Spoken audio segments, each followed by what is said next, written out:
memberikan wawasan kebangsaan kepada para hadirin semua. Oh, saya sanatnya ke Umar bin Khattab. Oh, Khattab. Alhamdulillah. Luar biasa. Ya, Umar bin Khattab itu kan mantan teroris.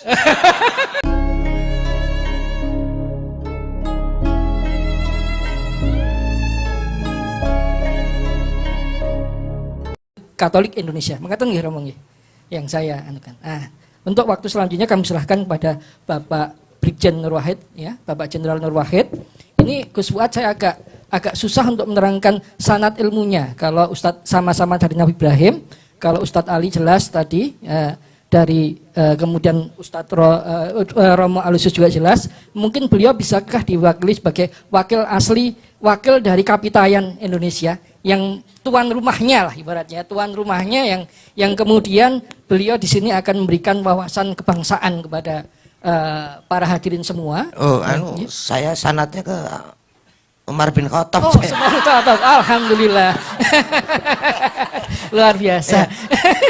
Umar bin Khattab itu kan mantan teroris. Sebelum jadi khalifah, sebelum taubat kan memusuhi Nabi, mau membunuh Nabi, memusuhi Islam, meneror Nabi, teroris. Baik, terima kasih kepada Brigjen Nur Wahid. Kami persilahkan sebagai gong untuk acara dialog kebangsaan kali ini yang nanti akan dilanjutkan dengan saresan bersama. Ini tak kritik lagi. Oh, alat musik orang menggong lah, aku sebut gong. Ini semua kan gimana? Penentu itu Pak Jenderal. Makasih, monggo, kamu disilahkan. Tapi tolong ya, saya nanti kalau nukel-nukel ayat jangan dibilang al ustadz loh ya. Saya lebih cocok al polisi al densusiyah. Assalamualaikum warahmatullahi wabarakatuh. Salam, Om Swastiastu, Namo Buddhaya, salam kebajikan, Rahayu, Rahayu, Rahayu, salam Pancasila. Ini yang Arab orang angkat acap radikal. Salam Pancasila. Oh, angkat, masih ada yang kurang, ragu-ragu. Yang tegas, yang ikhlas, saya doakan masuk surga. Salam Pancasila. Terima kasih, tepuk tangan untuk kita semua. Yang kami hormati Sohibul Bait, yang mulia Gus Fuad alias Sunan Pleret, Sunan Tenan. Yang kami hormati, yang kami takzimi, sahabat saya Romo Budi Purnomo, Islam cabang Katolik.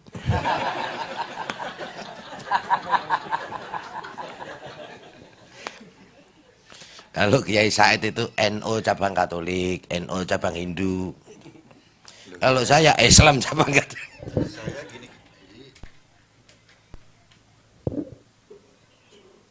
Maaf Jenderal, saya interupsi. Saya gini-gini NO loh, Tulen. Saya lahir 14 Februari, dibaptis tanggal 20, tapi sebelum dibaptis saya diberi label NO. Aloysius Budi Pur NO Mo.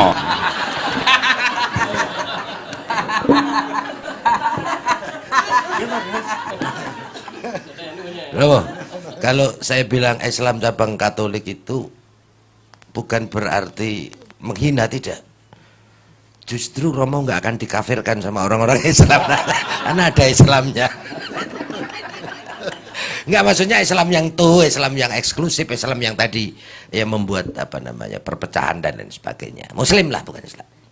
Dan tentunya yang kami hormati, yang kita banggakan, Al Ustadz Profesor Dr. Menahem Ali. Saya doa ini, saya profesor itu ada 3. Profesor karena akademi, profesor karena apresiasi, dan profesor karena afirmasi. Saya sering disebut prof juga, tapi pakai V ya, afirmasi, provokator. Ini profesor benar. Dan kebetulan beliau berdua ini idola-idola saya. Idola-idola saya. Ya makanya tadi iki mangane apa kok pinter banget. Ini sama sahabat saya. Wong kok apike kayak ngene. Udah kelasnya udah kelas orang baik, kalau saya kan baru belajar baik. Dan hadirin sekalian yang dirahmati Allah. Jadi asik ya kalau kita diskusi seperti ini ya. Nah ini yang dibilang oleh Allah bahwa hidup ini senda gurau. Hidup ini senda gurau. Enjoy aja gitu loh. Nah, itu yang dikatakan, makanya supaya kita bisa enjoy, bisa senda gurau, bisa apa ya? Berpikir objektif, berpikir positif ya, toleran ya. Menjaga atau menjunjung tinggi kesetaraan, ini yang oleh Allah dikatakan wa kadzalika ja'alnakum ummatan wasatan. Kita semua manusia itu diperintahkan oleh Tuhan kita yang sama. Orang Islam nyebut Allah, orang Hindu nyebut Ide Sang Yang Widi Wasa, orang Katolik nyebut Allah Bapa Yesus Kristus, orang Yahudi nyebut Yahweh, Atonai atau Ilahi, orang Buddha Konghucu nyebut Tien, tapi Kul Huwallahu Ahad Esa semuanya. Itu supaya menjadi umat yang di tengah, umat yang moderat, umat yang tawasud, wasatiyah, tidak terlalu kanan, tidak terlalu ekstrim kiri ataupun yang lainnya, di tengah. Nah, yang tengah gue enak bukan? Pasang dua.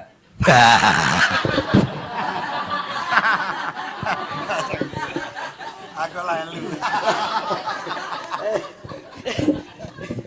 Jadi di tengah itu ya ora lobo ora sesek ya toh.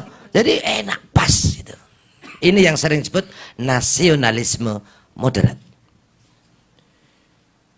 Nah, yang di kanan inilah ekstremisme, radikalisme, bahkan menuju terorisme yang mengatasnamakan agama.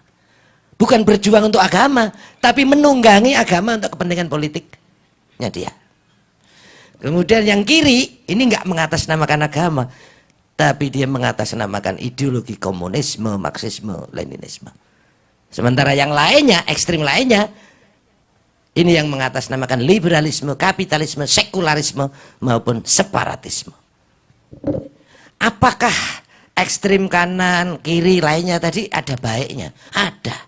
Ada mudorohnya, ada. Karena Allah sendiri selalu menciptakan sesuatu yang manfaat, pasti juga ada mudorohnya. Nah, Pancasila sebagai ideologi nasionalis moderat ini diramu merupakan perpaduan dari kebaikan ekstrim kanan, ekstrim kiri maupun ekstrim lainnya. Jadi Pancasila itu memang ideologi bangsa pemersatu bangsa, ideologi negara pemersatu bangsa ini yang memang bukan agama dan tidak untuk menggantikan agama. Tetapi ini adalah konsensus bersama, konsensus nasional oleh para founding father bangsa Nusantara saat itu. Para tokoh agama, tokoh budaya, tokoh adat, tokoh nasional yang kebetulan dipimpin oleh Bung Karno menggali Pancasila dari nilai-nilai luhur agama dan budaya Nusantara. Nah, kelompok-kelompok ekstrim tadi, kanan kiri lainnya tadi selalu mendikotomi, membenturkan. Kalau yang kanan membenturkan antara agama dan kebangsaan atau Pancasila, yang kiri selalu membenturkan antara Pancasila dan komunisme, marxisme, leninisme, yang lainnya membenturkan Pancasila dengan sekularisme, kapitalisme, separatisme dan lain sebagainya. Padahal kesemuanya udah diramu di sini. Yang agama diformat atau disimbolkan dengan Kul Huwallahu Ahad, ketuhanan yang Maha Esa. Yang komunis marxisme, sila kelima, keadilan sosial bagi seluruh rakyat Indonesia. Yang lainnya di situ ada kebebasan dan lain sebagainya, demokrasi dan lain sebagainya, disimbolkan dengan wa amruhum syura bainahum, kerakyatan yang dipimpin oleh hikmah, kebijaksanaan dalam permusyawaratan perwakilan. Atau bagaimana memanusiakan manusia yang lain, yaitu kemanusiaan yang adil dan beradab. Nah, yang nasionalisme Ini juga nggak boleh dibiarkan. Kalau nasionalisme dibiarkan tanpa dibatasi oleh moderasi, maka menjadi nasionalisme yang fasis. Kayak apa itu? Hitler dan lain. Itu nasionalisme yang kebablasan. Maka nasionalisme moderat, yaitu Pancasila. Jadi luar biasa founding father bangsa ini. Dan teman-teman, Pancasila ini tidak sekedar pilar tadi ya. Ini konsensus nasional. Ini konsensus nasional. Yang ini harus dijaga betul-betul. Ini yang mampu mempersatukan heterogenitas dan pluralitas bangsa Indonesia. Saya ini kan lama di Densus dan sekarang di BNPT sebagai Direktur Pencegahan, kemudian Direktur Deradikalisasi Badan Nasional Penanggulangan Terorisme Indonesia. Kami ini kan senang berkunjung ke negara-negara konflik untuk belajar, untuk mengamati. Dan di setiap saya berkunjung di negara-negara konflik tadi sering ketemu dengan para pengamat. Pengamat teroris, pengamat politik, pengamat intelijen. Dan mereka semua bertanya kepada saya, negaramu kok belum konflik? Ini siapa budayawan saudara kita yang sebelah sini yang bilang asu tau ini membahasakan dulu ya, bukan saya ya. Tapi saya nggak boleh marah. Kenapa? Kita memaklumi.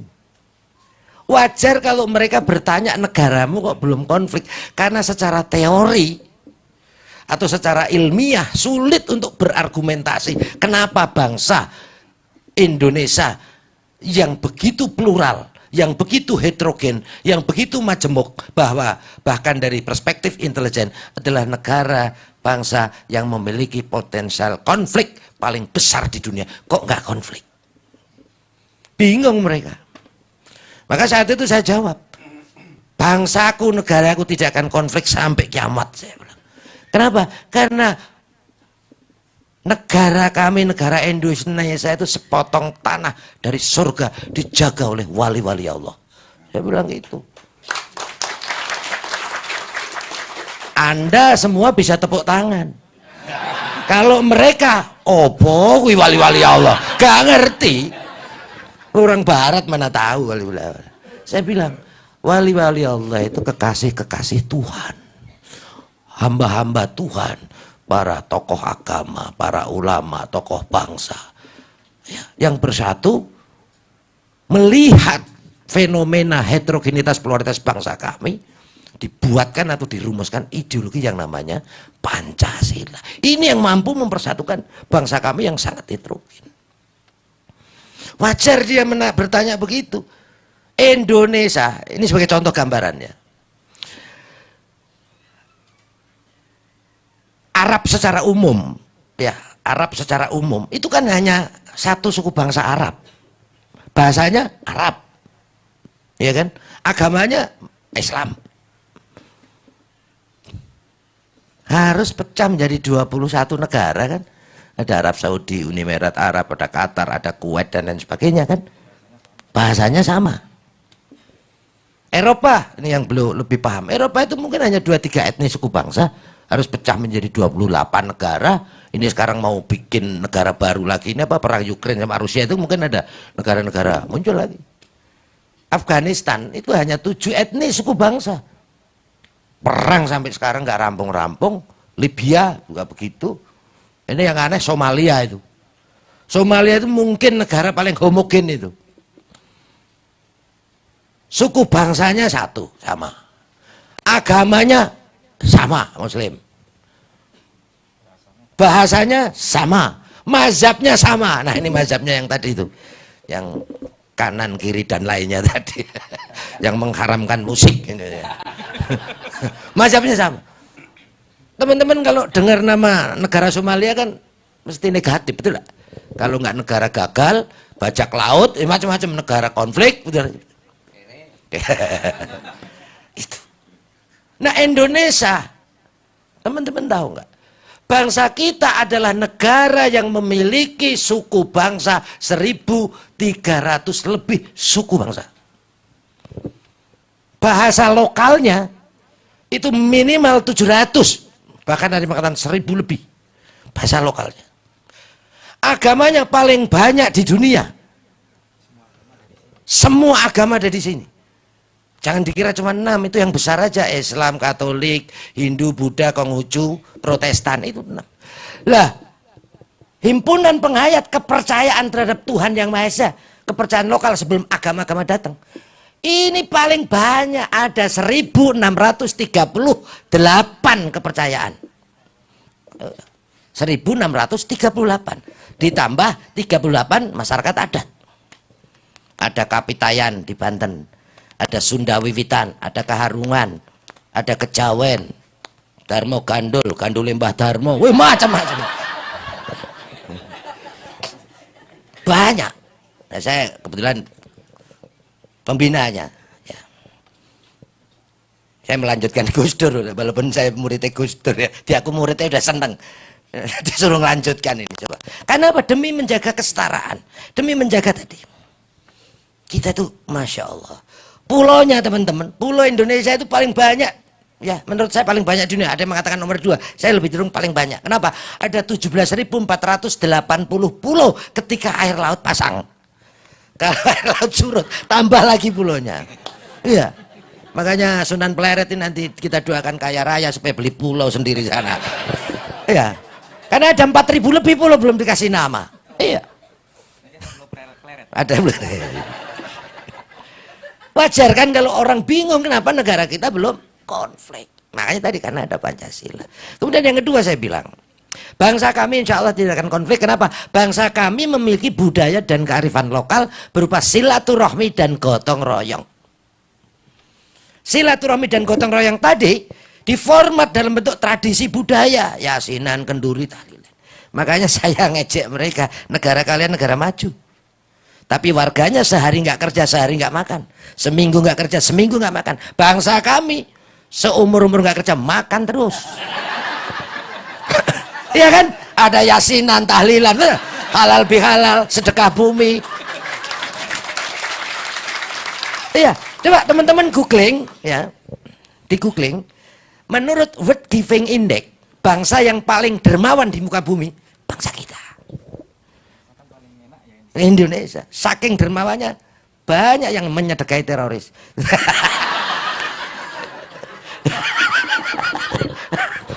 Iya kan? Iya, yang kelompok-kelompok radikal itu kan paling pandai buat proposal. Bagus proposalnya untuk apa pengajian atau apalah. Nah, itu yang pengusaha-pengusaha dengan dana CSR-nya nggak ngerti tentang mereka agar dia. Nah, sementara yang aswaja, yang moderat, yang ini misalnya malas bikin proposal, repot. Nah, itu. Nah, tentunya yang ketiga saat itu saya bilang, bangsa kami memiliki komunitas-komunitas. Ya, komunitas budaya, ormas keagamaan, ormas sosial dan lain sebagainya yang mereka semua diikat dengan konsensus nasional, yaitu mulai Pancasila, Bhinneka Tunggal Ika, NKRI, Undang-Undang Dasar 1945, dan menjadikan doktrin dalam membela tanah air dan bangsanya dalam perspektif Islam sering disebut hubbul waton minal, cinta tanah air dan bangsa adalah bagian daripada iman. Nah,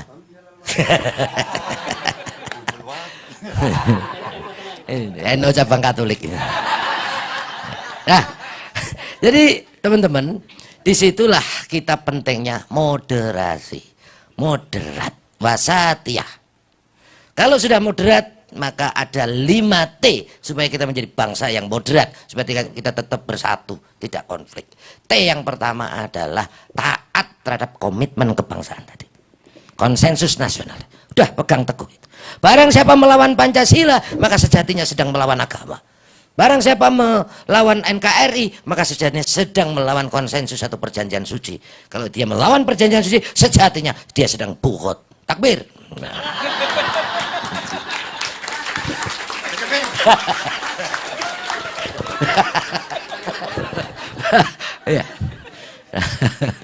Nah, itu T yang pertama, taat. Ati Allah, ati Rasul, wa ulil amri minkum. Komitmen kebangsaan, konsensus nasional. Yang kedua, T yang kedua, maka kita harus tasamuh. Tasamuh apa ya? Toleran ya, toleran. Tapi kata Buya Syakur, ya kita jangan toleran dong. Toleran itu dampak daripada kesetaraan. Bahwa kita sama-sama manusia, kita sama-sama satu Tuhan. Fa idza sawaituhu wa nafahtu fihim mir ruhi faq'u lahu sajidin. Nah, ini keluar ayatnya. Langsung ini.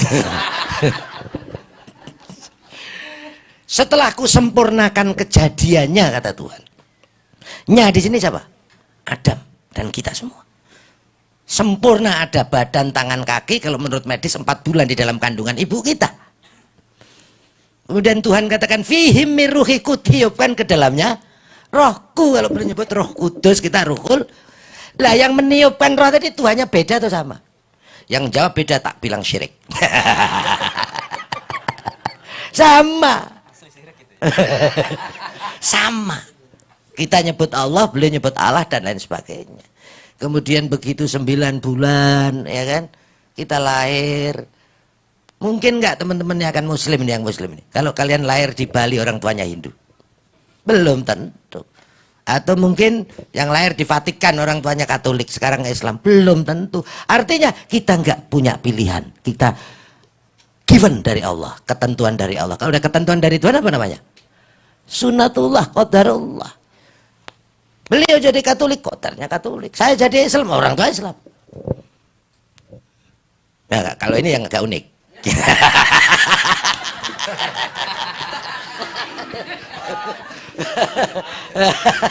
Nah, beliau juga. Tapi nggak apa-apa. Bagi apa agama itu adalah ageman, ya, ageman. Ageman apa sih? Baju. Ya baju indah tau kalau berbeda-beda. Dan memang udah ketentuannya adalah berbeda. Perbedaan itu yang kata bahwa ja'alnakum syu'uban wa qabailan lita'arafu, untuk saling mengenal. Maka tidak hanya toleran tapi kesetaraan kita di mata Tuhan sama. Yang membedakan kita adalah akhlak, perilaku. Apa kata Tuhan? Inna rahmatallahi qaribum minal muhsinin. Rahmat dan kasih sayang Tuhan ada pada orang-orang yang ihsan, artinya orang yang berbuat baik. Jadi saya Islam, beliau Katolik. Yang dilihat oleh Tuhan, memang Tuhannya sama. Ya, perilakunya, budi pekertinya, maka disebut tadi innama bu'itsu li utamima makarimah. Kita untuk misinya Nabi kan akhlakul karimah. Makanya kita kesetaraan tadi. Nah, orang yang tidak menjunjung tinggi kesetaraan sehingga dia intoleransi, ini yang oleh kami sering disebut takfiri. Itu namanya virus takfiri. Takfiri itu apa ya? Dari kata kafir, ya, kafir itu kan kafaro, menutup. Takfiri itu ini yang tadi dalam ayat-ayat apa itu? Surat-surat Syad ayat 72 tadi. Setelah ku sempurnakan kejadiannya, kemudian fihim mir ruhi faq'u lahu sajidin, kemudian seluruh makhluk, iblis dan malaikat sujud pada Adam manusia ini. Kata Allah, fasajadal malaikatu kulluhum ajmaun, semuanya sujud ilah iblis. Nggak mau sujud karena merasa paling hebat, merasa paling benar, merasa paling mulia, merasa pimpinannya malaikat, merasa pimpinan penghuni surga. Sombong dia. Apa kata Allah? Istakbara wa kana minal kafirin. Karena sombong, karena menyombongkan diri, iblis ini, orang-orang sombong itu bilang kafir oleh Tuhan. Nah, orang-orang takfir itu orang yang mengkafirkan orang lain, membid'ahkan, menyesatkan, menyalahkan orang lain.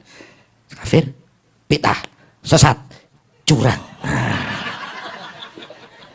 Ala innahum humul mufsiduna walakin la yashurun, kata Tuhan. Ketahuilah sehingga mereka itu orang-orang yang membuat kerusakan tapi tidak sadar. 1 ke sana, 3 itu. Nah, orang-orang yang gini-gini tadi itu, itulah kena virus takfiri namanya. Mengkafirkan orang lain, menyalahkan orang lain, menyesatkan orang lain. Tapi kata Gus Dur, kafire dhewe ora di kateke. Dan ini kelompok-kelompok radikalisme kanan kiri lainnya tadi yang semuanya bisa berujung kepada terorisme, itu kena virus takfiri. Coba kita lihat yang mengatasnamakan agama, merasa panitia surga, betul nggak? Ya, yang ekstrim lainnya, merasa paling demokrasi, merasa paling budayawan, ya, merasa paling rohaniawan. Pokoknya. Itu tadi kesombongan kita itu nggak sadar, kadang-kadang sombong. Padahal aib kita itu masya Allah hanya ditutupi oleh sama Allah. Saatnya dibuka Nah, kenapa orang-orang ini tadi yang tidak memiliki komitmen kebangsaan atau konsensus nasional, mereka eksklusif.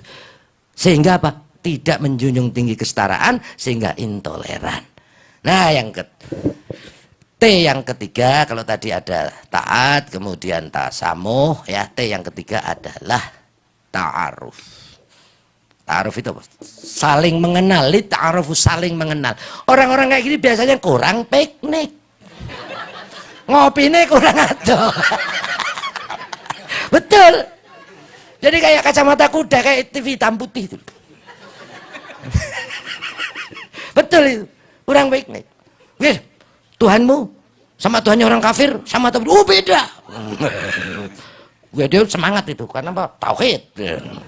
Setelah ditanya, yang membuat kamu orang Islam sama yang membuat orang kafir sama atau beda? Astagfirullah. Sesimpel itu. Jadi paham atau ideologi takfiri itu, waduh, luar biasa, merusaknya luar biasa. Itu mengena siapa saja, tidak mengenal suku, ras, agama, tidak mengenal profesi, bahkan tidak mengenal kadar intelektualitas seseorang. Betul. Seorang jenderal, seorang profesor, seorang pendeta, seorang kiai, seorang ustadz, sekalipun kalau kena virus takfiri ini, waduh, tadi menonjolkan ritualitas, meninggalkan esensial, apa esensi ataupun spiritualitas. Itu yang sering disebut goblok mendadak. Betul.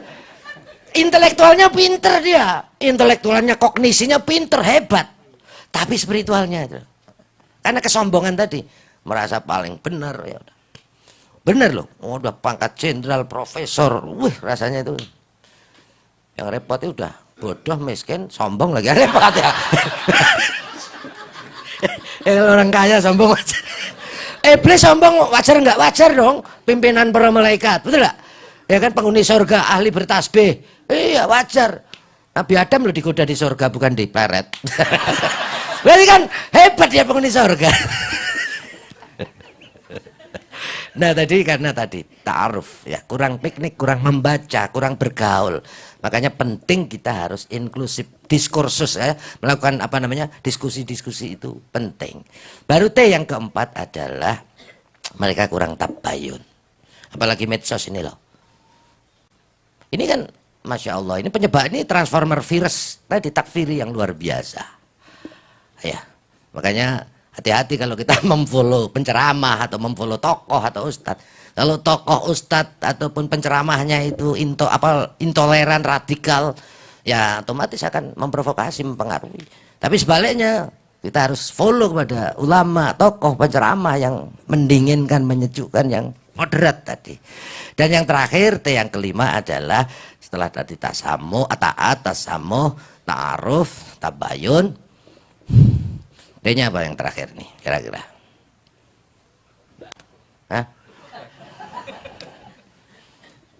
Wa alla wistaqamu 'ala thoriqati la asqainahum ma'an. T yang terakhir ini tawasul atau tarekat. Tarekat itu kan metodenya, jalannya. Tawasul itu apa? Protokoler, bersistem, bersanad. Biasanya yang radikal, yang ekstrem itu nggak punya sanad itu. Pengennya langsung pada Allah, langsung pada Allah. Makanya takbir, takbir, kan gitu aja. Harusnya kan shollu ala Nabi, sallallahu ala Muhammad. Ini gitu ya, baru takbir. Baru langsung Allah. Samber iblis. Loh kenapa? Karena yang dijamin menang oleh Allah, yang dijamin menang oleh Tuhan itu sistem. Di dalam Al-Maidah itu, Al-Maidah 56 bukan 51. 51 kan tentang Ahok. Iya toh? Apa yang dikatakan Tuhan? Wa may yatallallaha wa rasulahu walladzina amanu. Coba nih. Barang siapa minta tolong menjadikan Allah dan Rasulullah dan hamba beriman. Ini tiga loh. Akumulasi kan? Akumulasi bukan alternatif.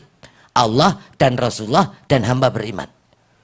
Berdoanya kepada Allah, Tuhan yang Maha Esa, bersolawat pada Nabi, bertawasul kepada hamba-hamba beriman atau mursyid atau guru. Baru fa inna hizballahul ghalibun. Mereka itu hambaku yang pasti menang, pasti benar. Nah ini enggak, itu langsung. Ngapain pakai musik, ngapain ini bid'ah, ini ngapain pakai guru, langsung kepada Allah. Allah Maha tahu, Allah Maha mendengar. Ya iya, tapi Allah Maha berhukum dengan SOP-nya, betul gak sih? Iya. Wong teman-teman ini dekat sama saya, beliau ini lah udah tak anggap guru saya, ini adik saya ini dekat sama saya, datang ke BNPT, langsung nyelonong tangkap Propus. Iya, padahal dekat sama saya, nyelonong tanpa protokoler. Ya harus datang ke penjagaan depan ngomong ini nanti ke aspri saya, ke ajudan loh, ngadep Nur Wahid orang yang penuh dosa aja. Tawasulnya harus 3 kali. Iya toh. Ini Allah yang Maha Suci, Maha Goib, langsung ya Allah. Tadi itu goblok gak sadar. Nah, saya kira itulah. Jadi itulah, kita harus moderat, kita harus wasatiyah ya, dengan kita tasamuh, dengan kita taat, dengan kita tabayun ya, ta'aruf, dan kita harus bertawasul, bersistem, bermetode.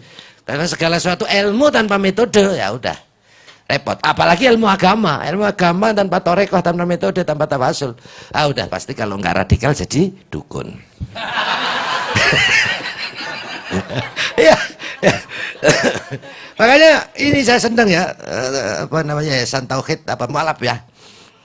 Kalau ada orang penutup, sebagai pembuka penutup, kalau ada orang mualaf ya, menjelek-jelekkan agama sebelumnya, udah pasti kadrun. Betul, pasti kena terpapar virus takfiri tadi. Sebaliknya, kalau ada orang keluar dari Islam, jelek-jelekkan Islam, kadrun. Ya, takfiri juga. Ya, kenapa itu tadi? Kalau orang itu sudah moderat, itu menganggap kita ini sama, kesetaraan tadi. Agama itu sebagai baju, ageman.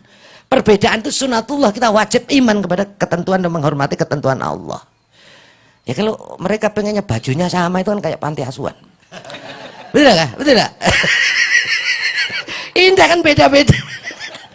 Sama kan kayak panti asuhan. Ya, kadar ilmu kan coba kita lihat. Kita ada SD, SMP, SMA, mahasiswa. Kalau SD kan masih seragam, ya kan? Jadi kalau orang yang ingin seragam, tidak menghormati keragaman, perbedaan berarti